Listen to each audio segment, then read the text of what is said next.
mantap wali-wali Allah geus dibere ilmu hakikat sehingga neule dunia leuwih joret tibatan Kocombera. Tibatan Kocombera. Lamun Hasan Basori nyaritakeun perjalanan hirup tapi indah Hasan Basori. Perjalanan hirup teh Gusti Allah indah jasa, tentrem jasa, tapi keindahan jeung katentreman teh horenganan engke bakal mawa kacilakaan. Gusti, keindahan jeung katentreman dunia cek Hasan Basori. Keindahan jeung katentreman dunia nu bakal mawa kacilakaan naon hartina Gusti, sapira di dunia teh moal lila Gusti, bere abdi pandangan terhadap aslina terhadap dunia Gusti, cek Hasan Basori. Terus saya ibadah ka Gusti Allah, ngadoana seperti eta. Ya Allah ya Rabbi hirup teh tentrem jeung tenang, neule dunia teh indah, neule dunia teh amis. Sakumaha cek Kangjeng Nabi adunya mah huluun khudrun. Dunia mah amis tul hejo. Ku ayeuna sakitu abdi teh ningali dunia teh indah Gusti, tetapi ternyata horenganan bakal mawa kacilakaan. Bere pandangan abdi terhadap aslina dunia Gusti. Ya Allah. Nah, mulai Ki Hasan Basori zuhud, lalaunan dibere teu hayang kana dunia. Ya Allah, begitu pas dibere ilmu hakikat ku Gusti Allah, ningali dunia gila sakumaha gilana urang neuleuh Kocombera. Nyana ngomong deui, ya Allah ya Rabbi, horenganan kagilaan abdi terhadap dunia ieu lah nu bakal mawa kebahagiaan jaga di akhirat. Gusti ulah dicabut pandangan abdi terhadap kagilaan terhadap dunia. Gusti tambahkeun Gusti pandangan mata hati abdi kagilaanana kaijidana terhadap dunia, sebab kagilaan kaijidan terhadap dunia horenganan anu bakal mawa kebahagiaan jaga di akhirat. Masya Allah, maot keur mujina teu hayang jasa kana dunia. Eta bahasa Hasan Basori. Bahasa Tuan Si Abdul Qadir malain Gusti, sabada abdi dibere ku Gusti hakikatna dunia dibere nempo mata batin abdi. Ya Allah ya Rabbi horenganan sakumaha nu dicaritakeun ku Gusti, sakumaha nu dicaritakeun ku Rasul Gusti percis abdi ningali dunia kos nini bengking. Tuan sehat mah tuan saya mah kos dibere nya neuleuh dunia teh kos nini joret biasa teu hayang sabasakali. Mantak cek Tuan Si Abdul Qadir sahaja lemah nu cicing di dunia haju rindu kana dunia eta mah 100% di akhirat bakal cilaka. Ya Allah, sakali deui dengkeun ku celis ya. Lamun aya jelema cicing di dunia haju kejar-kejaran dunia, ngejar dunia, rindu terhadap dunia, eta mah 100% bakal cilaka di akhiratna. Kadenge ku celis ya. Atuh kadenge ja aing ngomong. Eta bahasa Tuan Si Abdul Qadir. Geus urang cicing di dunia tapi ulah cinta kana dunia, cintana kana akhirat, pindahkeun ka cinta urang. Padahal mah cicing di dunia tapi cintana cinta ka akhirat. Masya Allah. Lamun urang ku ari cicing di dunia cinta kana dunia, di akhirat bakal cilaka. Cirina jelema nu cicing di dunia haju cinta kana dunia kumaha? Cirina isuk-isuk geus nyekelan kan kulator. Isuk-isuk geus HP. Tas salat lain istighfar HP. Mawa susur mah teu prihatin lamun tinggalin susur tapi tinggalin HP mah mau sedih. Aya kabeh kan? Aya kabeh. Urang deuk salat susur teu kabawa biasa bae cuek bae, tapi ketika ieu naon gara-garana HP teu kabawa, oh walah wahuluh. Masyaallah, aing mah lamun HP teu kabawa asa pareumeuan obor hirup. Ciri jelema merindukan dunia. Ya Karim, ya Karim, ya Allah, ya Allah, ya Allah, ya Allah. Nah, datang ka mana coba diri orang mencintai jeung merindui dunia sehingga nu cek Tuan Si Abdul Qadir jelema cicing di dunia, mengejar dunia jeung cinta dunia, jaga di akhirat bakal cilaka. Leuwih bahaya deui mah leuwih jero deui mah ucapan Imam Ghazali. jelema anu di dunia hirup di dunia masih kena mencintai dunia geus tah mah siap jasa kudu ka neraka hiji. Ketika jelema hirup di dunia kuari mencintai akhirat lantaran aya sorga eta ge antara neraka jeung sorga. Imam Ghazali mah parah jasa ieu mah parah jasa. Anu salamet kumaha tuh? Nu salamet mah jelema hirup di dunia ulah resep kana dunia ulah resep ka akhirat sorga aya bidadarina jeung kanikmatan ulah pake ka resep tah sapira makhluk hiji bae dipake ka resep teh dunyana Allah karang beres. Dicaritakeun unggal minggu ge tetep bae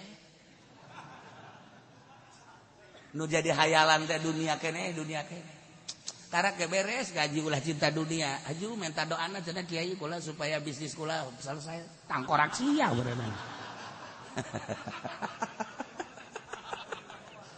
Tarak ke beres dari takdir ulah cinta dunia aju kiai da kumaha tuh ngadoakeun bae nya ge kadang-kadang perpuluhna kiai goblok masih di perpuluh keneh bae.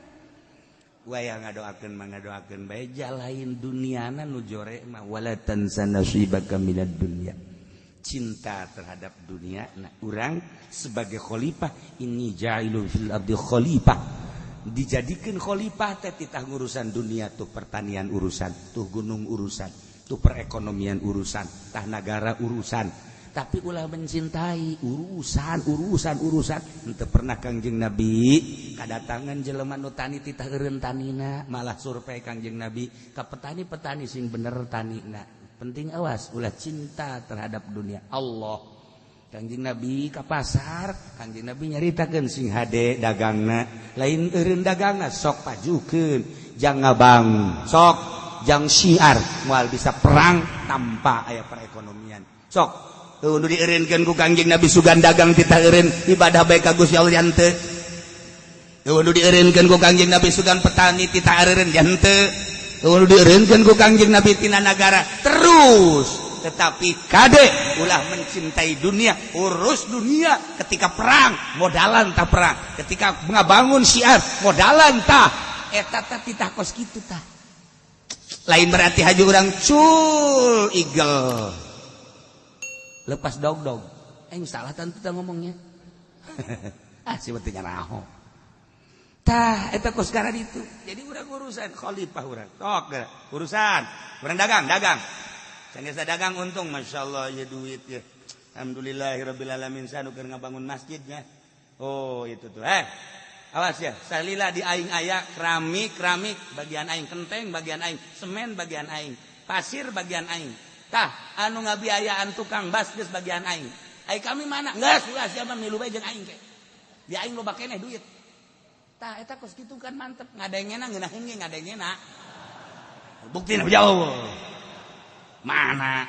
Kita keramik bae hese. Oh keramik bagian mah aja. Hayu ukur bae geus ukur. Ukur aya sabaraha? Ieu teh mangaji dah. Geus besi aya nu rek nyumbang teu lah ka aing bandari. Nah, geus aya cenah ieu aya setengahna mengaji jakabehna ieu kan aya 1000 meter. Ieu geus aya kabeli 600. 400 meter deui. Manya nu 600 kabeli 400 kabeli. Bararodo sia mah. Neraka jahanam. Ya Allah ya Rabb. Dunia sing ade. Jadi dunia mah hina, dunia mah ijid, dunia mah sekejap. Nu sarugi nu kamari tuh nu nyana kuari geus paeh tinggalkeun kamari tuh pamajikan itu tuh geulis jasa wari ka mana Mang Haji paeh tinggalkeun itu mobil saya itu mobil Mang Haji anu wari ka mana paeh tinggalkeun hari itu pet anu sabae pet lo mah jenderal wari paeh jenderal ge modar sarua itu periwit sa polisi periwit ngagantung jelema mana atuh kan di periwitan jero kuburan Tatrit. Kami ditinggalkan. Dunia dah. Sok radapan gerak kurang jahenya.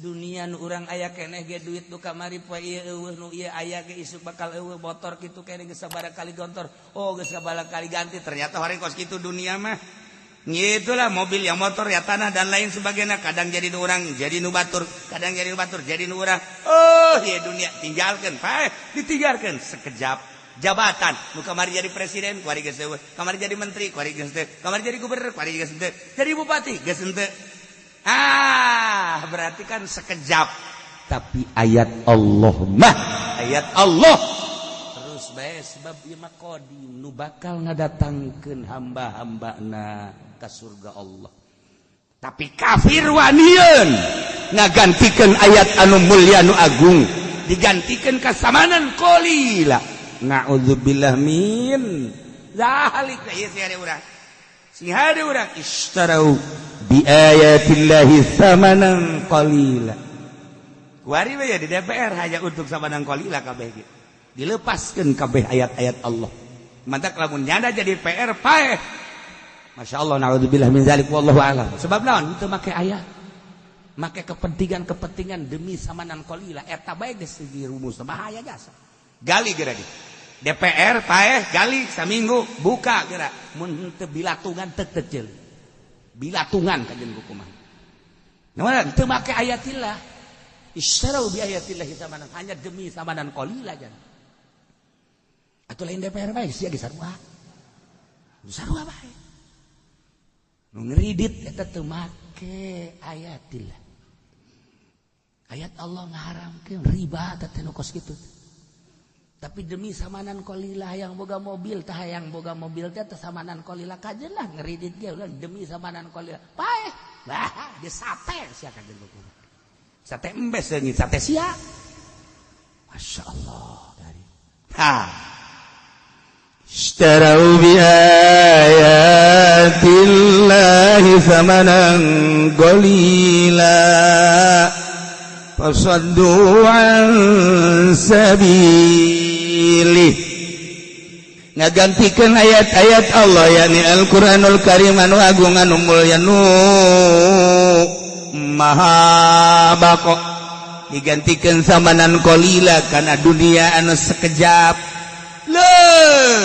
sekejap teh sekejap da deui ya taraku ninggalkeun maranehna kana ayat demi untuk memuaskan syahwat jeung hawa wanin kafir mah fasaddu an sabilih ngahalangan na agama Allah disebut kafir Nasrani Yahudi ieu urang nu nyekelan agama urang nyekelan ayat-ayat suci Al-Qur'anul Karim pedah urang jadi pamarentah wanieun fasaddu an sabilih ngahalangan tina agama Allah atuh geus cilaka mantap urang lamun jadi muih hese jasa eta ketika aya usulan-usulan ti kafir kumaha coba menjadi pamarentah ye cerita mah eta mah kan birokrasi aya teh mah henteu atuh pan banyak kapan kudu akur ai iman teh atas diku bil lisan binutki bil lisan wa tasdik bil jinan ngaranna iman anu sampurna ucapan jeung hate jeung pagawean akur cek urang Karawang mah ceplak jeung tapak akur. Iya, itu saya bapan ceplak doang, tapak mah henteu. Tah, kan kos kitu. Deh, besi bae nu ngomong ke kitu teh makan sekala kadar birokrasi cek janji hate me inkar. Tanda tangan, bae ieu teh tanda tangan teh pagawean ngaranna ngaridoan. Mata kurang kudu sasalaman ge tasafahu baina rijalikum. Sok sasalaman, namun memang ieu waktuna bagus. Namun memang kudu sasalaman, kurang duaan sasalaman. Eta teh ditanya, ya Rasulullah aya sasalaman naon? Sasalaman teh ngabuktikeun hate urang eueuh nanaon jeung manehanana dibuktikeun secara simbolis ku sasalaman. Tek, masyaallah. Komo urang Arab blek. Blek. Ya Allah. Tambah deui urang Arab anu selon mah jeung tarang. Blek. Muncul nur bek lagi ya. Leuwih teuing tambah. Eta secara simbolisnya. Jadi hate geus dihampura itu naon jeung urang sasalaman plek. Nah, ieu secara simbolisna. Urang lamun jual beli, atuh geus tamang duit tah. Tah, simbolisna naon? Make tarima meuli nya mang. jadi itu tarima ngajual ijab kabul eta adalah simbolis tina tarodin teh silih ridwan kula boga duit tah duit dajang meuli mamang boga barang tah barangna tarodin ngaranna silih ridwan secara simbolis dah tarima meulinya mang itu tarima meulinya mang geus beres tah kos kitu tah eta gara jual beli syariat mantep jasa kuari mah pan urang meuli nyokotan bawa ka kasa ka ditu ngantri ka ditu nyanana make kaca ditarima meuli jeung saha hese ala Yahudi tak urang teh kuari mah pasodoan sabili Yahudi teh ngahalangan tina jalan Allah lamun secara langsung moal bisa langsung kunyada dipantol yeun sabar subur dijieun minimarket dijieun supermarket dan lain sebagainya sekian tingkat belanja di handap bayar di luhur eueuh transaksi tarima jual tarima ieu ge termasuk pasodoan sabili Ishtaru bi ayatillahi tsamanan qalila pasodoan sabili carana pasodoan sabili urang di berbagai-bagai geus puguh diperpolitikan kunyana dihalangan tina jalan Allah DPR tinggal DPR talar Quran tinggal tepal Quran sabaraha DPR urang nu talar Quran tapi lain talarna merealisasikan anak ayat henteu ternyata eleh urang atuh berarti ku demokrasi demokrasi buatan Quran apa lain berarti pasodoan sabili Quran teh supaya nerapkeun undang-undang Al-Qur'anul Karim ternyata maka demokrasi henteu katerapkeun berarti demokrasi teh termasuk pasodoan sabili anu terus menikmati demokrasi atuh neraka ayo sia ulah kitu cenah nyurana surahkeun ku sia aing ngadanyakeun salah awas ya kan dipentug sia kowe sarahkeun sia ayo surahkeun ku sia geus lain make peureup deui golok bae sia aing calangap sia di parang sana itu kuat ieu kakarake ieu ilmu zahir tafsir zahir urang lamun nyaritakeun tafsir hakiki mah murikak bulu tafsir teh kapan aya tafsir zahir padahal ieu kabeh ieu Jalalain Sawi Ayatul Ahkam kemudian gitu tafsir naon kitu ngaranna Qurtubi tafsir berbagai eta zahir tapi lamun ayat tafsir Syafi'i anu mengarah kana hakikat tafsir hakikat aya karangan Imam Syafi'i ayo Imam kitu Maliki tafsir hakikatna masyaallah tuh aya bahasa sababaraha naon kitu ngaranna sababaraha sahabat anu nafsiranana langsung make hakikat urang mah lamun nafsiran ayat anu eta bae ayat naon kitu ngaranna ayat Ramadan wa in kuntum marḍā 'ala wa in kuntum marḍā 'ala safarin aw jaa'a ahadun minal ghaiti aw lamastumun nisaa falam tajidu ma'an fatayammamu sa'idan thayyiba atuh eta kapan ayat tayamum ngeunaheun tetapi ahli hakikat mah lain kos kitu nafsiranana fa in kuntum marḍā lamun aranjeun garing hate pinuku syahawat aw ala safarin atawa perjalanan menuju Allah tapi di jero hatena pinuku hawa nafsu tuh aw jaa ahadum minal ghaid ai ghaid mah kapan eta teh kitu wese ngisi urusanna dunia atawa jero hatena pinuku urusan dunia awla mastumun nisa ai tadi mangan sakadar kahayang dunia kuari malamas tumun nisa ai nisa eta dunia sebab Kangjeng Nabi nyaritakeun al mar'atu mataun wa khairu mata'iha al mar'atu sore berarti awewe eta dunia awla mastumun nisa ditafsiranan ku ahli hakikat mah eta adalah manehanana bergelut dina dunia HP jaringan jang dunia organisasi jaringan jang dunia partai jaringan jang dunia nah ia bergelut lamas tumun nisa dunia Falam tajidu ma'an hajun temanggihan jelema ma'an teh cai tapi jelema anu yang ngaluruskeun ya ne Kangjeng Nabi teka zamanan Kangjeng Nabi ma'an teh falam tajidu ma'an temanggihan Kangjeng Nabi sahabat temanggihan ka sahabat tabiin temanggihan ka tabiin jang ngaluruskeun anak guru mursyid falam tajidu ma'an teka pagi jeung jelema-jelema nu ngalempengkeun ngabersihan kolbu Tayammamu sa'idan thayyiba. Tah, tayamum bae geus ulah make cai. Cara tayamumna kumaha? Terserah. Gerak guru mursyid anu nyahueun. Oh, sia penyakitna ieu tayamuman. Nah, Haji Pendi, ya, kade sia kade. Nyokot lebu. Nyokot lebu. Nu loba. Sakumaha lobana sakintal. Kumaha ya ieu sih mah mending dilebuan langsung. Ngeuh dilebuan. Nah, gali heula aja lebuan, paeh di dinya kajeun cenah paeh. Si wadehem segala rupa. Eta urang we. Ieu lah urang nyaritakeun ayat per ayat. Masya Allah. Urang lamun nyaritakeun wa huwa ma'akum aina ma kuntum make hakikat ya Allah ya Rabbi geus teu daya teu upaya. Teu daya teu upaya teh ayat tafsir hakikat anu dibaca kudu ku ahlina sebab besi salah. Ieu ge sarua.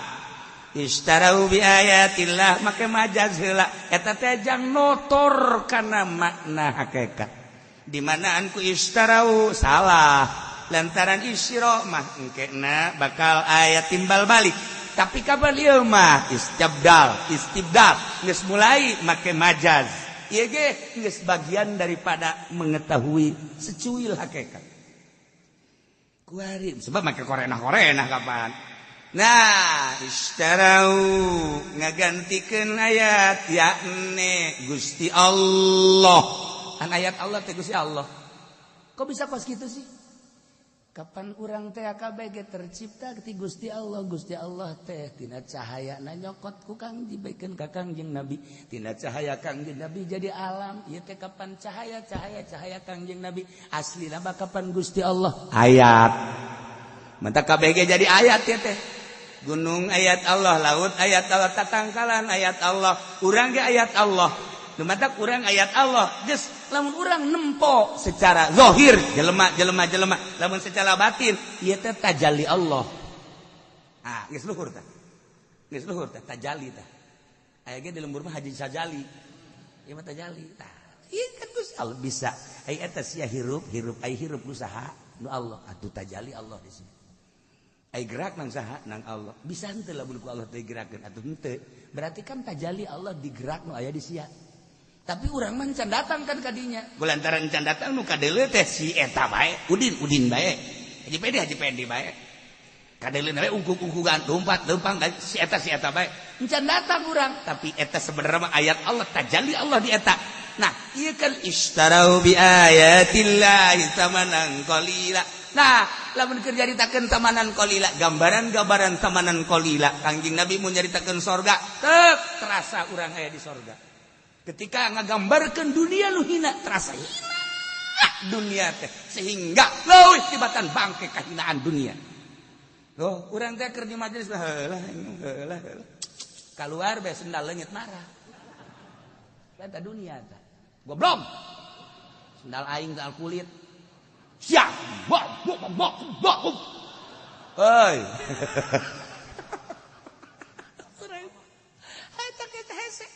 istarau bi ayatillahi tamanan qalila.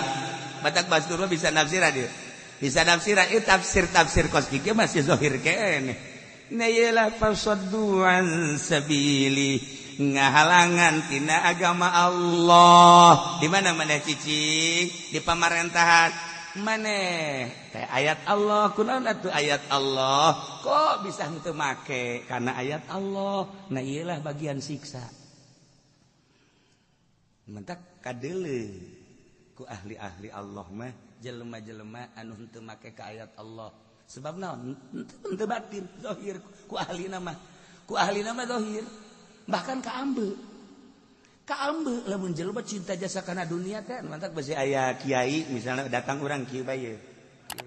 Pos kula lamun datang haji teh kieu. Asa teu kuat. Keur mah hatena dunia kelek deui. Kita apa deui? Aju teu mandi deui tadi. Aduh. Emang meureun panyakit bau badanna aya teu keur ieu teu leuletik. Bau. Sering ahli Allah mah gitu. Sok besi Zara misalnya Habib Lutfi aja Habib Lutfi mundur deh etak geus ka Ambel aja pendi ke Jakarta ngandeuk naon kitu ziarah ka Habib Lutfi malam Salasa kan sok aya di Jakarta Habib Lutfi na aya tapi ngonci maneh ngonci maneh trek terus assalamualaikum waalaikumsalam sora ditungguan datang ke subuh cak habib lu tuh aing mah kajian salat qada daripada magian nyana qada eta kunaon eta ka ambet dijauh kene sana datang ka ambet di ibu lah sangka masyaallah lain seetik wali-wali Allah anu bisa ngambe dek datang hiji jelema almarhum abah bae aya hiji jelema susah jasa kunaon teh abah nungguan bae di lawang teh begitu datang berarti cakula nya keur nungguan ieu bener bae padahal mah jelema susah geus lila karek ngobrol bah kok eta disabut itu hatena bersih cak nya jelema biasa aya deui da kadatangan kiai bebeja heula malah mah lah kiai anu dek datang oh ieu teh naon barang datang ka dieu hees bae abah teh kitu ge abah beda udangkeun bah aya tamu kiai anu diuk bae oh balik deui ka dieu ku ibu teh kan titah diudangkeun abah sia udangkeun tuh saya tamu diudangkeun bah tamu teh titah diuk bae balik deui ka dieu kesel urang ngaudangkeun anak ieu mah teu beda jeung sia gula eta kaambe lain sosok kiaina tapi batinna terlalu cinta dunia hangru kan bau ente jadi ibu kula mendek nanya we ka kiai kuari bawa tuh lain bau teh awal ge bentek jasa ieu.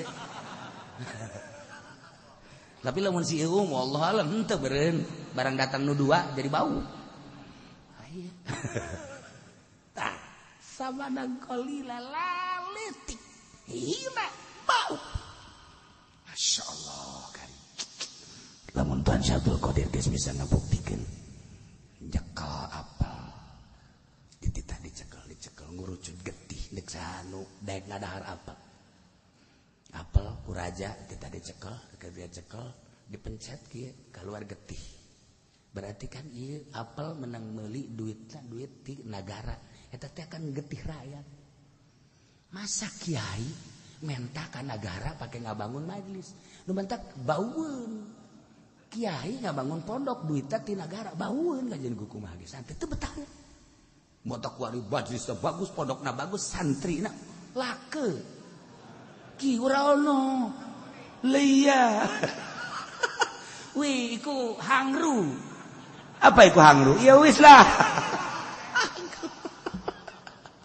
tah komo dahareun komo mun didahar ku urang eta gambaran-gambaran ahli hakikat masyaallah karim nah ieu mah fasadduan sabili ngahalangan deui tidak lempangna agama Allah luhurna agama Allah dihalangan ya Allah ya Rabbi di negara behulanan guari mah soal jilbab bae dipermasalahkeun berarti kan pasoduan sabili ayo raramean ulah kunaon anu make cangcutna kita dipermasalahkeun make cangcut teh dimasalahkeun susu kadang sapotong teh dimasalahkeun malah mah di DPR dibahas jangan sepotong semua ayo saya korupsi dan lain sebagainya pasoduan sabili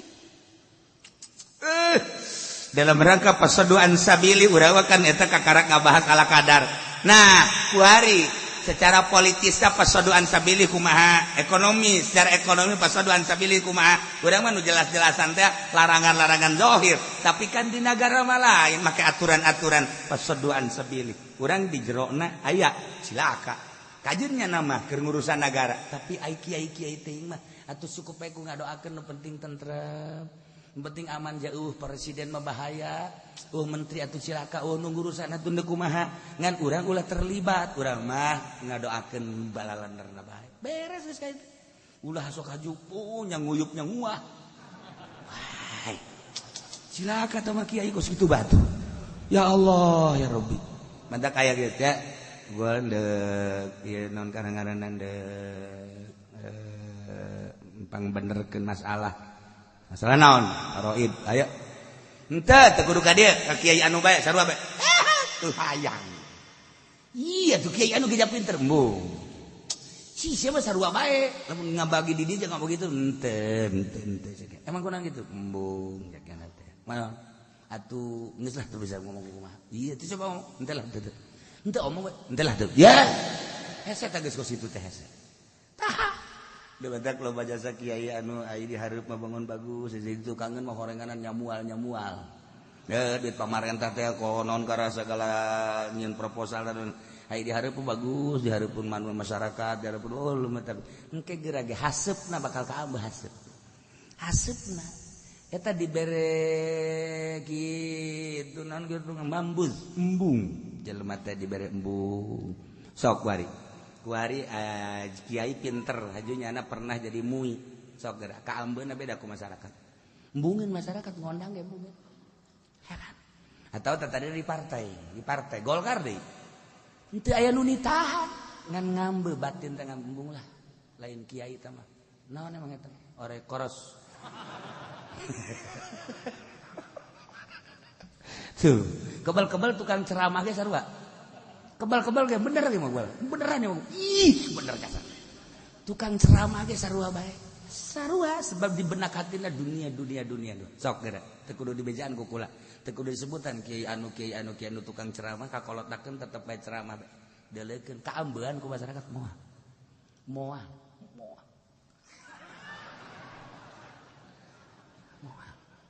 sebab tidak dibeneran lain ceramahna hubud dunia sok di Bogor aya tak kiai anu tadina hebat pan ceramahna terus bae daga kolot teu nu ngundang ngariung kaca dah cenah kiai mau ngomong na ngariung bae emang hayang kita mah gambaran goblok sia kita mah keur gambaran sama oh di Cianjur wah udah sakulah kan mah santren di Picung aya teh kiai hebat santrina keur zaman kula di Picung aya 200 hebat kabelah dia ceramah kuari santri eueuh nu ngondang ngariung jelema jag-jag keneh di Sukabumi kula pernah masantren di Sukabumi 2 tempat aya teh hebat ke kiai di Sukabumi zaman kula warga belah dia masyaallah pernah ka digai mah sekali nyaritakeun eueuh santri pangajian di Garut atuh bojoku orang Garut teh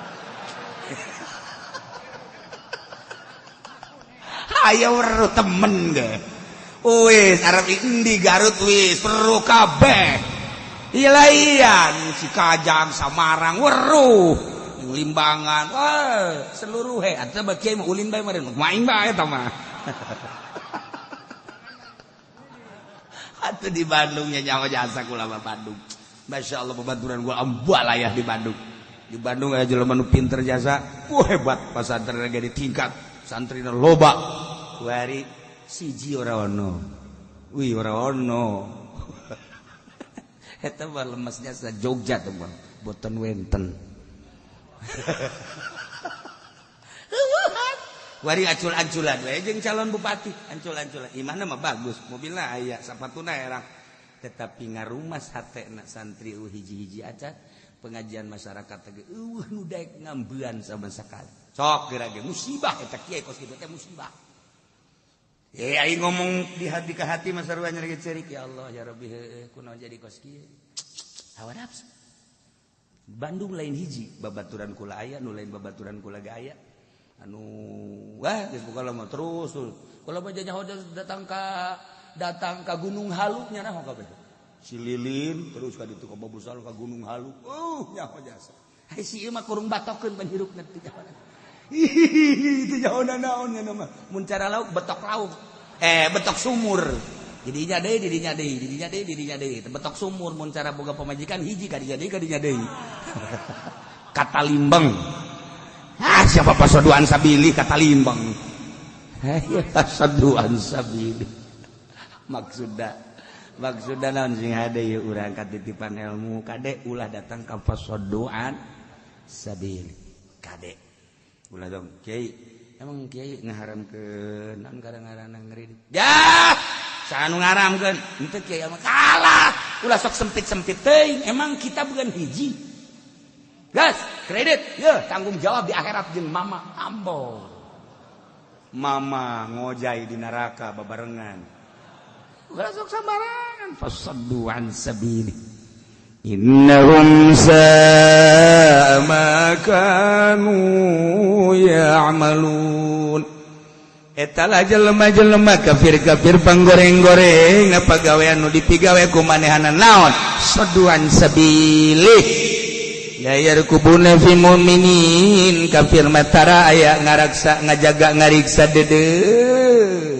ka para mukminin teu aya sugan aya kakarabatan teu aya illa waladim janji-janji sudah ditepet teu aya kafir karakter kafir seperti eta iyalah wa ulaika humul mu'tadun jelema-jelema etalah anu moal liwat wates buang kawarah luar biasa nu jadi bahan ruhak neraka naudzubillah min dzalik mudah-mudahan urang kabehan dibere beunta mata hate sehingga urang gede hampura bisa tobat ka Gusti Allah ngaku kana kasalahan-kasalahan ja urang mah manusia biasa tapi urang bisa tobat ka Gusti Allah sehingga karasa tetesan tiisna tobat diterima tobat urang ku Gusti Allah tur bisa ningkatkeun ibadah ka Gusti Allah deket jeung Gusti Allah cinta ka para ahli-ahli Allah ngajauhan ka para musuh-musuh Allah sehingga urang maot husnul